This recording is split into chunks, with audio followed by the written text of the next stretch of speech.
lights are here, so we can't really see whether there's anyone in the audience. Is there anyone? Is there anybody here? I guess that's a yes. That was all right. That was pretty good. There we go. There's a couple people. Yeah, okay, a couple out there. So we've got a massive PowerPoint today, so we're going to go pretty quick and get right into it. We're going to be talking today a lot about Diablo 3 heroes, monsters, and we're going to tell you a lot about our newest class, the Monk. So I'm going to see if I can work this thing. Your presenters today are Leonard Boyarsky, our lead world designer, also the lore dude, as he's known on the team. Wai Ching, who's our technical game designer. We call him the dude with skills because he works on a lot of player skills and monster skills. Julian Love, our lead technical artist. Anything that explodes in the game, at least partially his fault. And I'm Jay Wilson. I'm the game director of Diablo 3 and your mad overseer for the day. All right, so if you were at the opening today, you saw that we announced the Monk, and we're going to tell you a little bit about him. The first thing you might be wondering is, why did we choose Monk as our next class? So there's a lot of good reasons, you know, beyond just we threw a bunch of names in a hat. He was really inspired by pen and paper role-playing games. A lot of our characters and classes that we've been wanting to do really harken back to kind of the golden age of pen and paper role-playing games, and there were so many cool, kind of unusual classes that you don't typically see in a lot of action RPGs, so we really wanted to do and explore characters like that. So we really liked the idea of a character who was really fast, was melee-oriented, but it was also fragile. That's a really interesting contradiction that we thought would make for good gameplay. He's a good contrast from the Barbarian. We knew we wanted another melee class, and we really wanted somebody who felt like the polar opposite of the Barbarian. So we love fighting games on the Diablo 3 team. Do we have any fighting game fans out there? Yeah. So we absolutely love them. We have all kinds of tourneys on the team, and we really wanted a character that felt like a fighting game character. And our last reason was we really liked the idea of doing something different, something that wasn't necessarily an expected class. So the Monk's Kit. Kit is what we refer to as, this is what drives the character, this is what we refer to when we ask, what does this guy do? So the first one is we really wanted him to feel like a fighting game. So we wanted him to do probably some kind of combo moves, definitely a lot of martial arts. Holy magic. We wanted a character, again, who's a contrast from the Barbarian, who could use magic, and because it was a monk, we figured Holy was a great choice. We wanted a character who focused on speed over toughness, so we wanted a guy who was basically, you know, could get in and mix it up, but his main kind of tactic was either a hit-and-run tactic or a, you know, I'm gonna nail you, I'm gonna walk away, and you're gonna die while I'm, you know, wandering on to the next monster. We wanted skills that were really complementary. This is something we try to do with every class, but with him, what we really wanted was, with our combo moves, we wanted them to be able to blend into one another, such that there was a lot of depth in how he combined his moves together. And we'll get into that in a minute. And we didn't mind creating a character who, at the very beginning of the game, would be a little bit more challenging to play.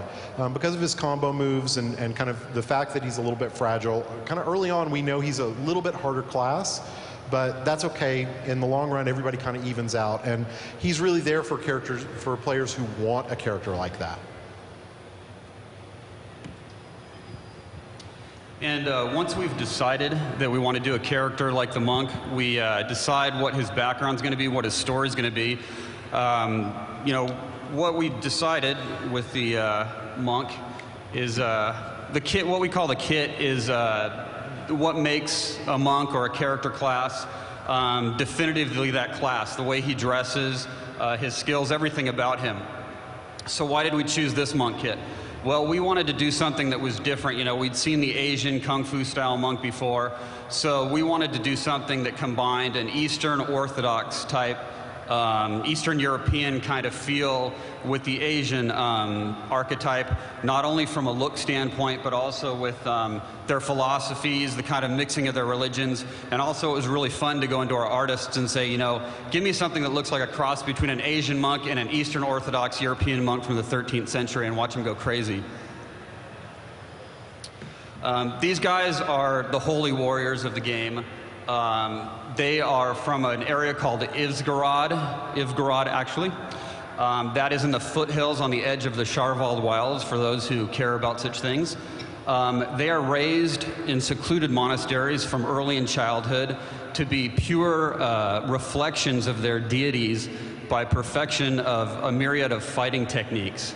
To prove their dedication, they are tattooed on their back with very intricate tattoos of their 1001 gods. This tattoo takes their entire life to complete. As you can imagine, their very structured theocracy or theocratic religion is very different from somebody like the witch doctor or the barbarian. So this makes a very different, interesting kind of contrast between the two characters. So there's something we can play with there within the story, within the game, quests and stuff like that. As far as their society, they report to what is known as the patriarchs, who are the philosopher kings or the priest kings of their society. Like I said, they are the holy warriors. They do what some might consider the dirty work of the church, but they don't see it that way. They view everything they do as sanctified. They spend their time when they're not fighting or practicing fighting in intense meditation to cleanse themselves of all sins. The world, they're known throughout the world, and their citizens in the rest of the world fear them and respect them in equal amounts, because they're killing machines, but at the same time they are very holy men. So Jay told you that one of our goals was to make a character that had a fighting game feel, someone that emphasized speed over toughness. So one of the questions we had was, how do those aesthetic goals translate into actual skills? One of the things we knew we wanted to do was have a combo system. Other combo systems, it's definitely something that is familiar and reminiscent of some fighting games. Combo systems have also been seen in both Diablo 2 and World of Warcraft. So one of the goals for us is to say, okay, well, if we're going to do a combo system, how do we create a combo system that fits really well for a game like Diablo 3? If you take a look at the assassin from Diablo 2, her combo system, what we really liked is it emphasized two mouse button play. You know, you put one skill on the left, one skill on the right, it's great.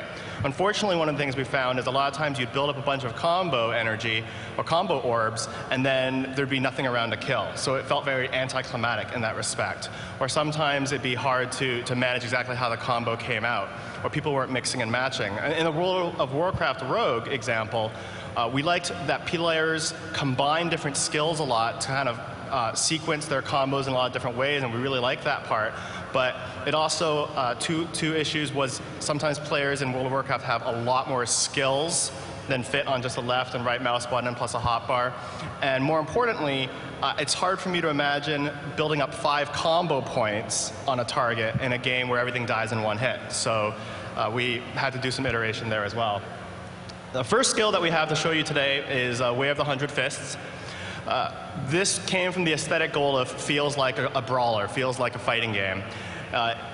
This skill, basically in the video that you're seeing, the player is actually hitting the same mouse button 3 times in a row. It's Way of the 100 Fists, but every time you use the skill, a different move comes out. So the first time's a dash, and then you click the same skill again, multiple strikes come out hitting enemies, and then you click the same skill again, and it's an AoE. And so you can kind of see how this is a new thing for the Diablo license, to have a combo system that feels a little bit more like a console brawler. The next skill I want to show you today is called Crippling Wave. This came from the aesthetic goal of, speed over toughness. And so we didn't want to make the monk just harder, more health or more armor, but we knew that they needed to have some defenses. So instead we focused on debuffing the enemies. So here we have an attack that slows your enemies on the first hit, applies a damage debuff on them on the second hit, and then refreshes the duration on both on the third hit, as well as doing a little extra damage. And so here you can really kind of see how our aesthetic goals are translating into gameplay. The third skill we have comes from the fantasy that came around when we went around the team and said, what kind of a skill would you love to see on a monk?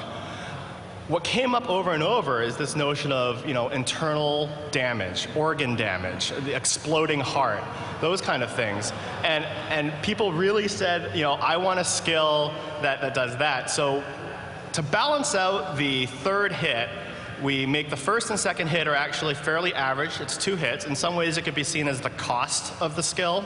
And then when you get to the third hit, you're hitting the mouse button for the third time, you place a dot bleed on the target.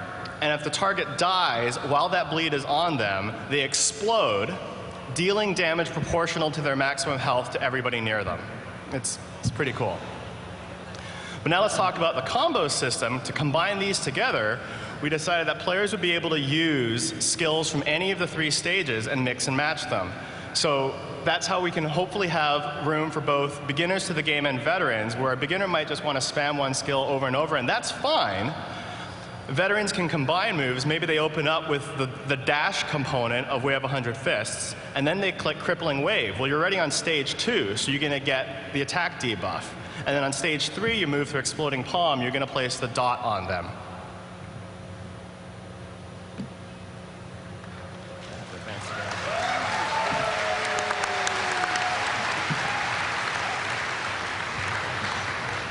So we've got a pretty good background now, where the monk comes from, what he's all about kit-wise. And we've got some information about how he's going to play, and we've looked at a few of his skills. But to really finish him off, we're gonna need some special effects. We're gonna need some graphics. So I want to first give you a walkthrough of how we came about developing this monk's style kit. So the first thing is we wanted to get that feeling of martial arts action onto the screen. And so that means we, as effects artists, need to work really closely with the animators. They're the people that make things move. They're the guys that are really in tune with this stuff. So they're supplying us with a lot of animated actions that we take and then just sort of punch up. So the next ingredient in our kit is going to be, we wanted to get that holy vibe across. And the best way we felt that we could get that going would be to concentrate on the color palette for all of his skills, aiming solidly for things that are really golden and silvery, and that would evoke a holy vibe. So the last thing is we really wanted to get across this idea that monks are kind of smart. They're learned. They've spent a lot of time in monasteries before they're sort of going to walk the earth. And the best way we could think to kind of get that vibe across was to give them some runes and sprinkle that throughout what they do. We feel that a monk would have an appreciation for art and form, and this would really exemplify that. So now what I'd like to do is show you how we take those basic ingredients and use them to build one of the monk's signature skills that we call Seven-Sided Strike. Now, this skill idea has actually been around on the team for a very, very long time, before there was a monk. It was really a skill waiting for the right hero to come along and take it. But the general idea for how this skill works is that it's a lot like Chain Lightning from Diablo 2, with one difference, and that is you are the lightning. So what we want to do is go back to that original skill and kind of gather up the essence and move forward from there. So the way we did that is we started with just some nice stances and poses that we could get from the animators, and we just get some basic action on screen that we can iterate with. And then the next thing is, we talked about that holy color palette. I'm going to mix that in and punch up the way he looks and make him really bright and flashy. There was a time when we thought that this skill would be done in a shadowy kind of look, but when we really, that wasn't going to really support the idea of holiness. So we switched to this brighter, louder kind of take. So the next thing is, we had that stuff working, but the impacts really lacked something. You'd see the guy running into monsters, and he didn't really feel like much was going on. So we add some explosions, impact. Explosions make everything better. So the next thing is, we were like, well, we've got most of what we want, but we talked about that 2D fighter feel. We thought, well, how can art kind of get that across on screen. You know, it's not just about the design of it, but so we thought, well, what if we get something that's